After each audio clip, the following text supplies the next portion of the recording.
السلام علیکم ورحمۃ اللہ تعالی وبرکاتہ۔ ناظرین، میں محمد احسان رضا مصباحی آج نیوز ٹوڈے اردو کے پردے پر آپ ایسی شخصیت کو دیکھ رہے ہیں، ایسی شخصیت کی زیارت فرما رہے ہیں جس نے اپنے علمی، سیاسی، دینی، مذہبی کارناموں سے ملک اور بیرون ملک میں ایک عظیم شناخت قائم کی ہے، جنہوں نے تقریباً 2 دہائیوں تک ملک کے عظیم ایوان راجیہ سبھا کے رکن رہ کر اپنی بے باکی اور منفرد انداز میں زیر اقتدار حکومتوں کی طرف سے اٹھائے گئے اقدامات کی مخالفت کی ہے۔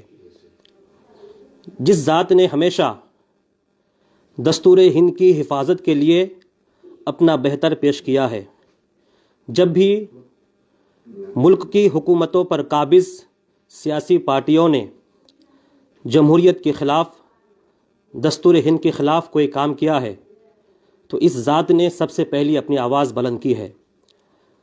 آپ جس شخصیت کو دیکھ رہے ہیں، ان کی ذات ہی پوری دنیا میں مشہور و معروف ہے۔ حضرت کا نام حضرت علامہ و مولانا حافظ عبید اللہ خان اعظمی صاحب دامت ظلہ ہے۔ سہ روزہ دختار دو عالم کانفرنس میں شرکت کے لیے شمالی بنگال کے ایک سنجیدہ، علم پسند اور بہترین ماحول کے حامل شہر اسلام پور میں تشریف لے کر آئے ہیں۔ سہ روزہ مختار دو عالم کانفرنس جو جامعہ اہل سنت گنجریا میں ہو رہا ہے، جس کی سرپرستی و صدارت پیر طریقت رہبر راہ شریعت حضرت علامہ مولانا شمس اللہ جان مصباحی دامت ظلہ فرما رہے ہیں۔ ابھی کچھ ہی دیر میں حضرت کا خطاب نایاب مختار دو عالم کانفرنس میں ہوگا۔ آج حضرت صبح ہی یہاں اسلام پور پہنچے ہیں، حضرت کی طبیعت بھی ناساز ہے، تو ہم نے سوچا کیوں نہ نیوز ٹوڈے اردو کے پردے پر اسلام پور کے لوگوں کو ایک تحفہ پیش کیا جائے اور حضرت کے قیمتی کلمات سے اسلام پور کے شہریوں کو مستفیض کیا جائے۔ حضرت، آپ کا ہمارے چینل نیوز ٹوڈے اردو میں خیر مقدم ہے۔ بہت بہت شکریہ مولانا، بہت بہت شکریہ۔ اللہ آپ کے چینل کو سدا بہار رکھے۔ حضرت، سب سے پہلے اپنی صحت، بالخصوص حضرت علامہ مولانا مفکر قوم ملت قمر الزمان خان اعظمی کی صحت اور طبیعت کے بارے میں بتائیں۔ برادر محترم کی طبیعت کچھ دنوں پہلے تھوڑی ناساز تھی، مگر بحمدہ تعالیٰ اب مفکر اسلام حضرت مولانا قمر الزمان صاحب دامت برکاتہم مکمل طور پہ صحت یاب ہیں، اور آپ حضرات کی دعائیں ان کے شامل حال ہیں۔ ماشاءاللہ۔ حضرت کی زندگی کی کئی شناخت ہے، ایک سیاسی شناخت ہے، ایک سماجی شناخت ہے اور علمی، فکری، ذہنی شناخت ہے۔ تو سب سے پہلا جو مرحلہ ہے وہ آپ حضرت کی سیاست ہی ہے، کیونکہ ملک اور بیرون ملک میں حضرت کی جو سیاست کے جہت سے جو شناخت ہوئی ہے کافی مقبول ہے، کیونکہ انہوں نے تقریباً 18 سال تک ملک کے ایوانوں میں اپنی بے باک منفرد آواز میں اپنی آواز بلند کی ہے۔ حضرت، یہ آج کے نوجوان جو علماء کرام ہیں، ان کے اندر ایک غلط فہمی ہے، وہ یہ سمجھتے ہیں کہ ہم سیاست میں آئیں گے تو ہماری شبیہ خراب ہو جائے گی۔ ان کا سمجھنا ہے کہ سیاست میں چونکہ ہر طرح کے لوگوں کے ساتھ اٹھک بیٹھک ہوتا ہے، نشست و برخاست ہوتے ہیں، تو اگر ہم سیاست میں آتے ہیں تو شبیہ خراب ہو جائے گی، اور سب سے غلط فہمی یہ ہے۔ تو یہ تو کچھ علماء کی سمجھ ہے، اور دوسری جو غلط فہمی ہے اور لوگوں کی کم فہمی ہے، کچھ عوام الناس بھی اس علماء کرام کو طعنہ دیتے ہیں کہ کیسا مولانا ہے کہ وہ سیاست میں چلے گئے ہیں۔ اس بارے میں اپنی رائے فرمائیں۔ بسم اللہ الرحمن الرحیم۔ بڑا ہی چبھتا ہوا سوال آپ نے کیا ہے، اور ضرورت ہے کہ اس غلط فہمی سے پردہ اٹھایا جائے۔ یاد رکھیے گا کہ ہم جس دین کے تابع ہیں اس کا نام اسلام ہے، اور نبی کریم صلی اللہ علیہ وآلہ وسلم نے ہمیں دین دیا ہے، صرف مذہب نہیں دیا۔ اور آپ پڑھے لکھے آدمی ہیں اور مصباحی ہیں، تعلیم یافتہ ہونے کے لیے یہی کافی ہے، الحمدللہ۔ تو لوگوں نے مذہب کو مکمل دین سمجھا ہے، اس کی وجہ سے یہ غلط فہمیاں پیدا ہوتی ہیں. گہری بات کہہ رہا ہوں، اللہ کرے لوگوں کی سمجھ میں آئے، میں سمجھانے کی کوشش کروں گا. دیکھیے، مذہب ایک محدود تصور کا نام ہے، مذہب مکمل دین نہیں. دین کو میں آج کے دور میں آپ کو اس طرح سے سمجھاؤں کہ یہ ٹاوروں کا زمانہ ہے. بڑے بڑے شہروں میں ٹاور بنتے ہیں، میں خود 20 منزلہ ٹاور میں رہتا ہوں. تو ٹاوروں میں، اب میرے ٹاور میں 100 فلیٹ ہیں، ہر منزل پہ 4 فلیٹ. میں اگر اپنے فلیٹ کو یہ کہوں کہ یہ ٹاور ہے تو آپ جیسے سمجھدار میری بیوقوفی کا مجھے تانا دیں گے، اس لیے کہ ٹاور کل کا نام ہے اور فلیٹ اس کے ایک جز کا نام ہے. فلیٹ ٹاور کا جز تو ہے مگر مکمل ٹاور نہیں ہے، اور ٹاور کے اندر فلیٹ ہے، فلیٹ کے اندر ٹاور نہیں ہے.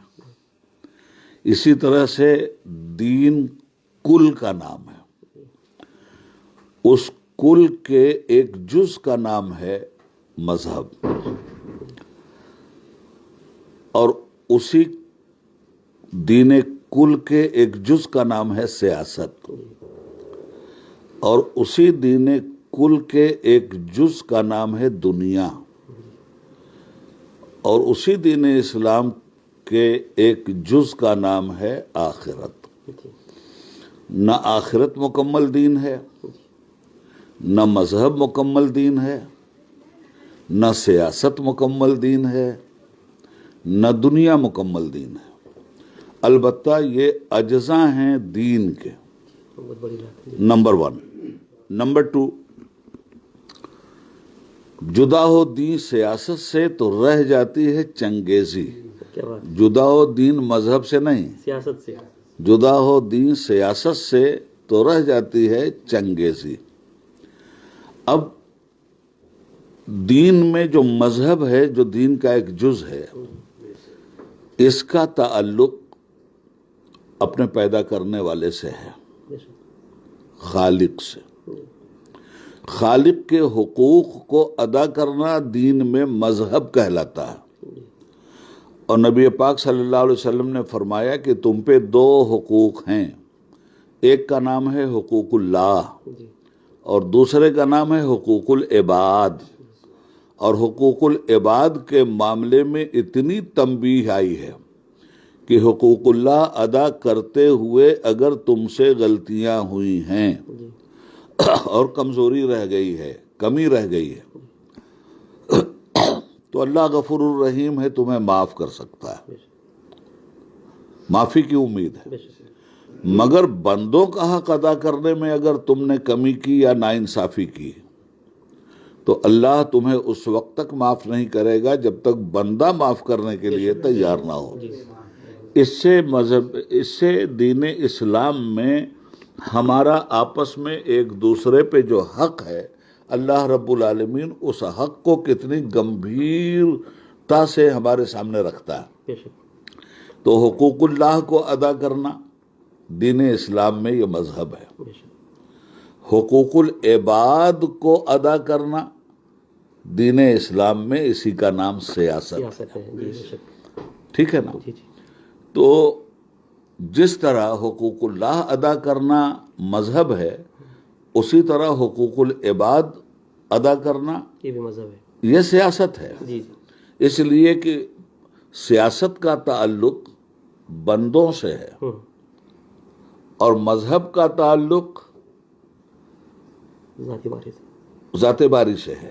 اس کو اور صاف کر دوں، سیاست کا تعلق دنیا سے ہے، مذہب کا تعلق آخرت سے ہے. میں نے عرض کیا نا کہ دین کل ہے، اس کا ایک جز ہے سیاست، دوسرا جز ہے مذہب، تیسرا جز ہے دنیا، چوتھا جز ہے آخرت. ٹھیک ہے نا؟ تو مذہب کا تعلق آخرت سے ہے، سیاست کا تعلق دنیا سے ہے، دنیا میں رہنے والوں سے ہے۔ تو مذہبی اسلام میں سیاست کا جو تصور ہے وہ یہ ہے کہ بندوں کی خدمت ایمانداری سے کی جائے، تب تو یہ سیاست ہے۔ بے شک۔ اسی طرح مذہب اسلام میں دین اسلام میں جو تصور مذہب ہے، اللہ کی عبادت ریاکاری سے الگ ہٹ کے اگر کی جائے تو عبادت ہے، کیا بات ہے، بے شک، جی جی، ورنہ ریاکاری چھپا ہوا شرک بھی ہے۔ بے شک، تو اب یہ بات بڑی آسانی سے سمجھ میں آپ لوگوں کی آ گئی ہوگی جی جی، کہ جتنی ضرورت ہمیں مذہب کی ہے اتنی ہی ضرورت ہمیں سیاست کی ہے۔ آج جو سیاست کو آج کی جو سیاست ہے، ہم اس کو سیاست کہنے کے لیے تیار نہیں، یہ راجنیت ہے، راج کرنے کی نیتی ہے یہ۔ اور اسلام میں تصور سیاست عوام کی خدمت کرنے کی نیتی ہے، تو دونوں میں بڑا فرق ہے۔ اب ہم ہندوستان میں رہتے ہیں، ہندوستان میں اسلامی دستور کے مطابق حکومت نہیں ہے، تو کسی دوسرے مذہب کے دستور کی بنیاد پہ بھی حکومت نہیں ہے۔ جی، یہاں مذہبی حکومت ہی نہیں ہے، سیکولر ہے، جی، یہاں ہے سیکولر حکومت۔ بے شک، اب ہم ہندوستانی مسلمانوں کی مجبوری ہے کہ جس ملک میں رہتے ہیں اس ملک کا دستور اگر ہمارے مذہبی تحفظات کے ساتھ سیاست کرتا ہے، دوسروں کے مذہبی تحفظات کے ساتھ بھی وہ سیاست کر رہا ہے، اور دستور ہند میں ہمارے مذہبی تصورات کی تحفظات کی بھی گارنٹی ہے۔ اسی لیے ہم دستور ہند کی دہائی دیتے ہیں جب بھی ہمارے مذہب پہ حملہ ہوتا ہے یا ہماری ملت پہ حملہ ہوتا ہے یا ہمارے حقوق پہ حملہ ہوتا ہے، تو ہم دستور ہند ہی کی روشنی میں اپنے مطالبات پارلیمنٹ میں بھی رکھتے ہیں، اسمبلی میں بھی رکھتے ہیں، اور روڈ پر آ کر احتجاج بھی کرتے ہیں۔ جیسا کہ آپ نے دیکھا 1984 میں شاہ بانو کیس آیا، جی جی، اور اس میں آپ کا جو رول رہا تھا، کردار رہا تھا، اس کردار آپ کے رول کی وجہ سے پورے ہندوستانی نہیں بلکہ پورے عالم اسلام میں آپ کی شہرت ہوئی تھی اور آپ کی مقبولیت ہوئی تھی، اور وہ مقبولیت اس لیے یہ آپ کی مقبولیت اس بات کی دلیل ہے آپ کی اس خدمت کو اللہ نے قبول فرمایا ہے۔ رب العالمین کا کرم تھا، ورنہ مولانا ہم تو اللہ کے سب سے چھوٹے بندے ہیں۔ آپ گرامر کے آدمی ہیں، اشرفیہ میں گرامر پڑھایا جاتا ہے، بہت مضبوط گرامر پڑھایا جاتا ہے۔ جی، بے شک، ہم تو عبداللہ بھی نہیں ہیں، عبید اللہ ہیں، اور عبید اللہ میں یا تصغیر ہے، اللہ کا سب سے چھوٹا بندہ۔ عبداللہ کے معنی ہے اللہ کا بندہ، اور عبید اللہ کے معنی ہے اللہ کا سب سے چھوٹا بندہ۔ تو اللہ کا سب سے چھوٹا بندہ حضور حافظ ملت رحمت اللہ تعالی علیہ کی جوتیاں سیدھے کرنے کے طفیل، ان کے ساتھ ان سے علم حاصل کرنے کے طفیل یہ بات عرض کر رہا ہے۔ جی جی، بہرحال تو عرض یہ کر رہا ہوں میں آپ سے، اصل میں حافظ ملت کا اتنا احسان ہے ملت پر، اور واقعی وہ حافظ ملت ہے بے شک، کہ ان کا نام اور ان کی خدمات پر میرے جیسا ان کا چھوٹا سا طالب علم جب گفتگو کرتا ہے تو اپنے جذبات پہ قابو نہیں پاتا۔ ابر رحمت ان کے مرکز پر گوہر باری کرے، حشر تک شان کریمی ناز برداری کرے۔ ناظرین، ابھی جب گفتگو کے دوران حافظ ملت علیہ رحمۃ الرضوان کا نام آیا تو حضرت آپ دیدہ ہو گئے۔ کیوں نہ ہو کہ وہ ذات بڑی ذات ہے، بڑی شخصیت ہے، جس نے اپنی پوری زندگی، ایک شخصیت یہاں آپ دیکھ رہے ہیں انہی کے پروردہ ہے، ان کی خدمات کا یہ صلہ ہے۔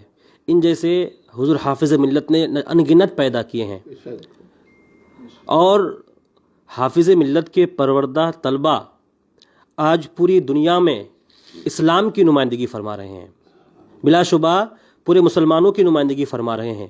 انہی میں سے ایک ذات حضرت علامہ عبید اللہ خاں اعظمی کی ہے. حضرت نے جو بھی کہا نا یہ حضرت کا بڑک پن ہے, ورنہ حضرت کی شخصیت سب مسلم شخصیت ہے, ہم سبھی جانتے ہیں.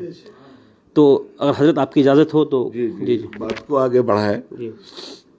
تو عرض یہ کر رہا تھا میں کہ اب ہم دستور ہند میں سیاست کی بات ہو رہی ہے اور یہی آپ کا سوال ہے. تو اب ہم لوگ ہندوستان میں دستور ہند کے پابند ہیں. بے شک. ٹھیک ہے نا. کوشش تو یہ کرنا چاہیے کہ حکومت الہیہ کا قیام ہو, مگر جب ممکن نہیں ہے جب تک, اس وقت تک اگر کسی ملک میں کوئی ایسا دستور ہے جو ہمارے مذہب سے مزاحمت نہیں کرتا اور ہمارے دینی امور کے تحفظات کی گارنٹی دیتا ہے, تو مجبوراً ہمیں اسی کے ساتھ چل کر اپنے مسائل کو حل کرنا چاہیے. اور ہم دستور ہند سے مایوس نہیں ہیں. دستور ہند پر حملہ کرنے والوں سے ہمیں تشویش ہے, دستور ہند سے ہمیں کوئی تشویش نہیں. چنانچہ ہم ایک مثال آپ کو دے رہے ہیں. شاہ بانو کیس آج کی موجودہ نسل کو نہیں معلوم ہے, مگر آج کی موجودہ نسل کے سامنے مختصراً ہم یہ رکھیں کہ مسلم پرسنل لا جس طرح دوسری قوموں کے اور دیگر مذاہب کے مذہبی حقوق کی حفاظت ملک کے دستور کی ذمہ داری ہے, اسی طرح سے ملک کی اقلیتوں کے بھی مذہبی امور کے تحفظات کی گارنٹی دستور ہند دیتا ہے. اور اس میں یہ ہے کہ حکومت سیکولر ہوگی, حکومت کا کوئی مذہب نہیں ہوگا, مگر سارے مذاہب کے ماننے والوں کے مذہب اور ان کے رہن سہن, ان کے دھرم کرم کی حفاظت کی ذمہ داری حکومت ہند کی ہوگی. یہ دستور ہند کی بڑی اہم دفعہ ہے. تو اسی میں ہمارا مسلم پرسنل لا ہے جو دستور ہند میں شریعت اپلیکیشن ایکٹ 1936 کہلاتا ہے. تو شریعت اپلیکیشن ایکٹ 1936 یہ قانون بنا تھا 1936 میں ایسلمانوں کے آئلی مسائل کے تحفظات کی گارنٹی کے لیے. ہمارے دو طرح کے مسائل ہیں, ایک ہے ہمارا آئلی مسئلہ اور ایک ہے ہمارا تعزیراتی مسئلہ. تعزیرات میں جو اسلامی قوانین ہیں وہ زنا کے لیے رجم ہے, چوری کے لیے ہاتھ کا کاٹنا ہے, شراب کسی مسلمان نے پیا تو کوڑے. اسی طرح سے مختلف سزائیں مختلف جرائم کے مد نظر قرآن نے اور سنت نے رکھی ہیں. مگر چونکہ ادھر انگریزوں کی حکومت تھی, بعد میں سیکولر حکومت آ گئی, اور انہوں نے ہمارے تعزیراتی معاملات میں اسلامی قوانین کو نہ رکھتے ہوئے, کسی بھی مذہب کے قانون کو نہیں رکھا, انہوں نے سیکولر قانون رکھا. ٹھیک ہے.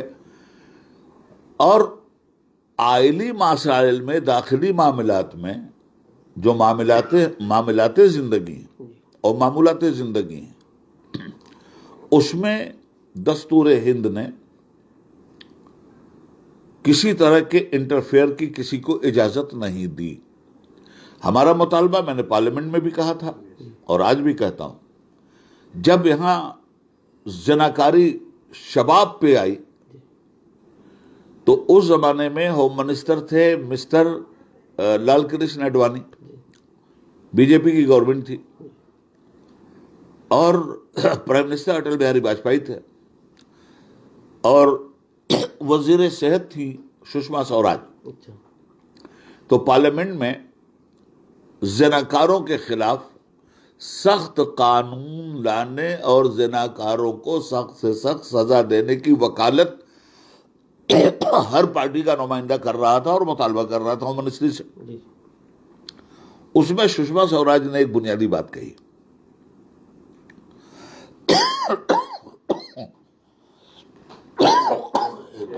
طبیعت کی خرابی کی وجہ سے. ناظرین, حضرت کی پوری گفتگو کا خلاصہ اگر چند لفظوں میں بیان کیا جائے, حضرت نے جو پہلے بات ارشاد فرمائی ہے کہ سیاست یہ دین کا حصہ ہے, دین سے الگ نہیں ہے. دین ایک کل ہے اس کا جس طرح ایک حصہ مذہب ہے، جس طرح ایک حصہ اس کا آخرت ہے، جس طرح اس کا حصہ ایک دنیا ہے، اسی طرح سیاست بھی اسی دین کا حصہ ہے۔ اگر سیاست کو کوئی غلط کہتا ہے تو کہیں نہ کہیں وہ دین کو بھی غلط کہتا ہے۔ تو اس لیے سیاست دین سے الگ نہیں ہے، دین کا حصہ ہے۔ اور دوسری بات جو حضرت نے بڑی اہم ارشاد فرمائی ہے، یہ دستور ہند سنویدھان جس کو ہم فالو کرتے ہیں، وہ سنویدھان ایک سیکولرزم ذہنیت کو سامنے رکھ کر، غیر مذہبی ذہنیت کو سامنے رکھ کر اس سنویدھان کو ترتیب دی گئی ہے۔ تو اس لیے ہم ہندوستانی مسلمان اگر دستور ہند کو فالو کرتے ہیں تو وہ بھی دین کا حصہ ہے، کیونکہ اگر کوئی یہ سمجھتا ہے کہ شریعت کا قانون ہے زانیوں کے لیے الگ، اسی طرح چوروں کے لیے شریعت کا الگ قانون ہے، دستور میں الگ قانون ہے، تو ایسے وقت میں ذرا سا اس بات کو کلیئر کر دوں، دستور ہند شریعت کا حصہ نہیں ہے۔ دستور ہند میں شریعت کو محفوظ رکھنے کی گارنٹی دی گئی ہے۔ ہم دستور ہند کو ایک سیکولر ملک کے سیکولر دستور کو تو دین کا حصہ ہم کہہ ہی نہیں سکتے، اس لیے اسے درست کر لیا جائے تو بہتر ہوگا۔ اور البتہ سیکولر دستور میں ہمارے دینی معاملات کے تحفظات کی گارنٹی ہے، اور اسی بنیاد پر ہم اس کی دہائی دے کر اپنی لڑائی لڑتے ہیں۔ تو عرض یہ کر رہے تھے کہ شاہ بانو کیس آیا، تو ہمارے آئلی مسائل کیا ہیں؟ طلاق کا مسئلہ، ہمارا مسئلہ ہے وراثت کا مسئلہ، ہمارا مسئلہ ہے اوقاف کا مسئلہ، ہمارا مسئلہ ہے ہماری قبرستان کے تحفظات کا مسئلہ وغیرہ، ہمارا مسئلہ ہے نان نفقہ کا مسئلہ ہے نا۔ تو یہ ہیں وہ مسائل جن کے تحفظات کی گارنٹی دستور ہند دیتا ہے، اور دستور ہند میں اس کا نام شریعت اپلیکیشن ایکٹ 1936 ہے۔ انگریزوں نے بنایا تھا، دستور ہند نے اس کو برقرار رکھا بغیر کسی ترمیم و تنسیخ کے، کہ نہیں یہ ضروری ہے۔ معاملہ وہاں پھنسا جب 1984 میں اندور کی ایک محترمہ تھی شاہ بانو، ان کے شوہر تھے ایڈوکیٹ محمد احمد خان صاحب۔ بدقسمتی سے انہوں نے 60 سال کی عمر میں شاہ بانو کو طلاق دے دی۔ اب شاہ بانو یہ فریاد لے کر کے کورٹ گئی نان و نفقہ کے لیے۔ تو شریعت میں نان و نفقہ آپ جانتے ہیں کہ عدت کی مدت تک نان و نفقہ دیا جائے گا، شوہر کی ذمہ داری ہے، شوہر کی ذمہ داری ہے۔ عدت کے بعد عورت بھی آزاد ہے، آپ تو خیر آزاد ہو ہی گئے، عدت کے بعد عورت آزاد ہے، اپنی مرضی سے شادی کر لے نہ کرے یہ اس کی مرضی ہے، آپ سے کوئی تعلق اب اس کا نہیں ہے۔ البتہ جو کچھ وہ اپنے گھر سے لائی تھی وہ بھی آپ کو واپس کرنا ہوگا، جو کچھ آپ کے گھر پہ نذرانہ شکرانہ اسے ملا تھا وہ بھی آپ کو واپس کرنا ہوگا، جو جائیداد آپ نے اس عورت کے نام محبت اور بیوی کی بنیاد پر اس کے حوالے کی تھی وہ بھی اسی کی ہوگی۔ وضع حمل اگر نہیں ہوا ہے اور حمل سے ہے تو جب تک حمل ہے تب یہ عدت کی مدت پھر 3 مہینہ 4 مہینہ نہیں ہے، وضع حمل ہے، وضع حمل ہے۔ تو وضع حمل کے بعد اب بچے کو دودھ پلانے کا معاملہ ہے، تو بچے کو جب تک وہ دودھ پلائے گی آپ کو اس کا نان و نفقہ بھی دینا ہے، اور بچے کو جو دودھ پلا رہی ہے اس کی اجرت بھی آپ کو دینا ہے۔ یہ ہے اسلام۔ تو اس پر سپریم کورٹ کی فل بینچ کا فیصلہ مسلم پرسنل لا کے خلاف آیا، یعنی شریعت اپلیکیشن ایکٹ کے خلاف آیا۔ وہ کیا تھا فیصلہ؟ یہ بتانا بہت ضروری ہے۔ وہ فیصلہ یہ تھا کہ ہم عدت کی مدت نہیں مان رہے ہیں، آپ نے طلاق دیا ہے، اب یہ عورت جب تک ہندوستان سے مر کے قبرستان نہیں پہنچ جاتی تب تک نان نفقہ آپ کو دینا پڑے گا، یا جب تک دوسری شادی نہیں کر لیتی تب تک یہ دینا پڑے گا۔ یہ کھلا ہوا شریعت میں مداخلت کا منظر تھا، اس کے خلاف ہم کھڑے ہوئے، اور وہ آپ لوگوں کو پھر معلوم ہے کہ پورے ہندوستان میں ایک آگ لگی اور پوری طاقت کے ساتھ لڑے۔ عبید اللہ اعظمی کا مطلب کیا تھا؟ ریل سے جیل، جیل سے ریل۔ دنیا بھر کے مقدمے، دنیا بھر کی جیل کی سلاخوں کے چیلنجز، خیر لڑتے رہے۔ سپریم کورٹ کی فل بینچ کا فیصلہ، جس کے چیف جسٹس آف انڈیا تھے مسٹر چندراچوڈ، فل بینچ کے فیصلے کو ہم نے حکومت ہند کو اپنے مطالبے میں شدت پیدا کر کے، لڑ کے، جھگڑ کے وہاں تک پہنچایا۔ اور میں یہ نہیں کہتا کہ صرف میں اکیلا تھا، نہیں، تمام جتنے بھی مسلک اس ملک میں پائے جاتے ہیں مسلمانوں کے نام سے، چونکہ ہر مسلک والے کا دعویٰ یہ ہے کہ ہمارا دین اسلام ہے۔ یہ دعویٰ کتنا صحیح ہے کتنا غلط ہے وہ ایک الگ بحث ہے، مگر دعویٰ سب کا یہی ہے کہ ہمارا دین اسلام ہے، کلمہ سب اسی کا پڑھتے ہیں، ٹھیک ہے نا۔ مگر لوگوں کو غلط فہمی یہ ہو گئی کہ دین ہمارے مسلک کے تابع ہے۔ میں آپ کے ذریعے، آپ کے چینل کے ذریعے میں سارے مسالک کے لوگوں سے یہ کہتا ہوں کہ یہ فطور اپنے دماغ سے نکال لو، کسی کے مسلک کے تابع دین اسلام نہیں، بے شک دین اسلام کے تابع سب کا مسلک ہے، ٹھیک ہے نا۔ تو اس صورتحال میں ہم لڑے، اور اس زمانے میں ہمیں مسلمانوں کا اورنگزیب اور مسلمانوں کا محمود غزنوی اور وہ ایک بھنڈران والا تھا جو لڑ رہا تھا اپنے سکھوں کے حقوق کے لیے، تو ہم کو بھنڈران والا بھی کہا گیا، تانا دیا گیا، مطلب ہر طرح کی باتیں کی گئیں، چلتا رہا، لڑتے رہے۔ 1986 میں جون میں، 1986 میں جون میں 444 ایم پی تھے کانگریس کے پارلیمنٹ میں۔ یہ مودی جیسے ڈھونگی اور موزی کے تو ابھی 303 ہے نا۔ اس وقت وزیر اعظم اندرا گاندھی تھی، نہیں، راجیو گاندھی تھے۔ راجیو گاندھی۔ تو رات کے 2 بجے تک پارلیمنٹ چلی مولانا، اور اس کے بعد پارلیمنٹ نے کثرت رائے سے سپریم کورٹ آف انڈیا کے اس فیصلے کو مسترد کرنے کے لیے پکی مہر پارلیمنٹ سے لگا دی۔ اس طرح سے مسلم پرسنل لا کا تحفظ ہوا۔ تو عرض کیا کرنا چاہتا ہوں، سپریم کورٹ کا فیصلہ معمولی فیصلہ نہیں ہوتا، فل بینچ کا فیصلہ معمولی فیصلہ نہیں ہوتا، اور اس کو چیلنج کر کے ختم ہم نے کیوں کروایا اور ہمیں کیوں کامیابی ملی؟ اس لیے ملی کہ دستور ہند اس کے تحفظ کی گارنٹی دیتا ہے، اور ہم نے دستور ہند ہی کا حوالہ دے کر مسلم پرسنل لا کے تحفظ کا راستہ اختیار کیا تھا، جس میں اللہ نے کامیابی دی۔ تو سیدھی بات یہ ہے کہ ملک کی جو سیاست ہے یا جو غیر اسلامی سیاست ہے، اس سیاست کو ہم اسلامی سیاست نہیں کہتے، مگر جہاں غیر اسلامی سیاست ہو رہی ہے اس میں اگر ہمارے مذہب کو، ہمارے دین کو چیلنج نہیں ہوتا اور ہمارے دین کی حفاظت کا وہ دستور وعدہ کرتا ہے، تو ہماری ذمہ داری ہے کہ بھرپور طریقے سے اس دستور سے وابستہ ہو کر ہم سیاست میں حصہ لیں، تاکہ جب بھی اس طرح کے مسائل آئیں اور لوگ دستور ہند پر اپنے فیصلے کو تھوپ کر ہمارے دینی تشخص کو مٹانے کی کوشش کریں، وہ لڑائی کون لڑے گا؟ وہ لڑائی انہی مدرسوں سے نکلنے والوں کو لڑنا چاہیے، اور ان کو بھرپور طریقے سے سیاست میں آنا چاہیے۔ پھر میں اپنا جملہ دہرا دیتا ہوں، سیاست مکمل دین نہیں، مذہب مکمل دین نہیں، دنیا مکمل دین نہیں، آخرت مکمل دین نہیں، مکمل دین ہے اسلام، اور اسلام کے یہ چاروں جز ہے، اس کا ایک جز سیاست بھی ہے۔ تو پاکیزگی کے ساتھ ایک شفاف طریقہ، مثال کے طور پہ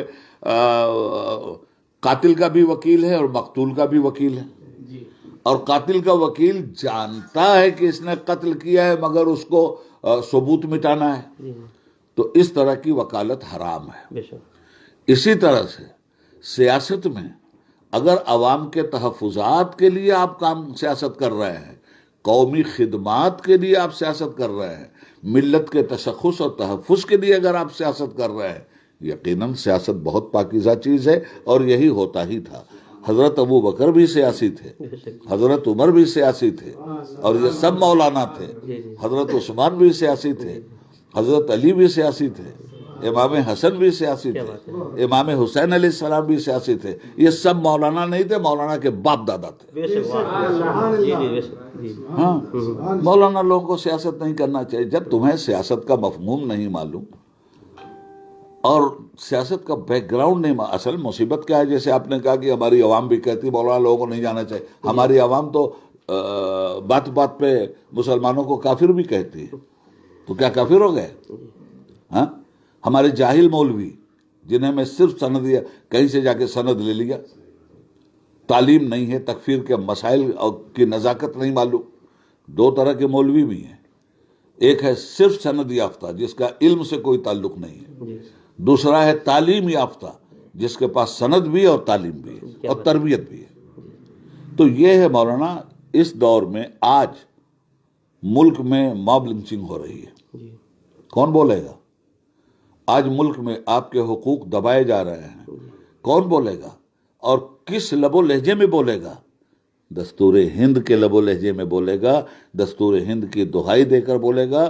اور جب تک دستور ہند ہے، یہ دستور ہند کے قاتل بھی اسی دستور ہند کی حلف برداری کے بعد پرائم منسٹر اور وہ وزراء بنتے ہیں، مگر کچھ لوگ ایسے ہیں جو سیاست میں وفاداری کرتے ہیں دستور کے ساتھ، کچھ ایسے ہیں جو نمک حرام ہیں، سیاست میں غداری کرتے ہیں دستور کے ساتھ۔ اسی غدار کا نام یوگی ڈھونگی ہے اور اسی غدار کا نام موتی موسی ہے۔ حضرت ایک چیز یہاں ہم کہنا چاہیں گے، ذرا لمبا مت کیجیے جی گا، مختصر میں ایک آخری سوال پوچھنا چاہ رہے ہیں۔